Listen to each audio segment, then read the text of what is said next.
পায়ের উপর কিছু, ওদের তো পাথর থাকে না, ছোটো মানুষ খেলতে খেলতে দৌড় দিয়ে বিছানায় উঠে যায়, তো তখন গলা হয়ে যায়। আমার মনে হয় এটা বেবি, যারা বেবি আছে তাদের জন্য ঠিক আছে। বেবি বলতে 5 বছর 2 বছর 10 বছরের বেবিরাও কিন্তু আপনার চাদর খুবই নোংরা করে। এই হচ্ছে ডিজাইনটা, কালারফুল একটা সূর্য, বাস্তবে হচ্ছে সূর্য, তারপরে হচ্ছে বিভিন্ন প্যানেলে করা আছে। হ্যাঁ, ভালো লাগবে, বিছানার পর সুন্দর লাগবে।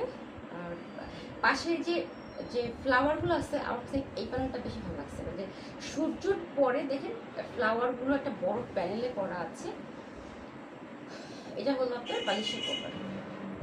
ওকে, তো আজকে 4টা বিছানা চাদর দেখিয়ে দিলাম। বেডশিট 4টা বেডশিটই অনেক সুন্দর। এগুলোর প্রতিটার প্রাইস হচ্ছে 1050 টাকা। তো যারা দিবেন দ্রুত ইনবক্স করে ফেলবেন অ্যাড্রেস, ফোন নাম্বার দিয়ে। ওকে, আল্লাহ হাফেজ।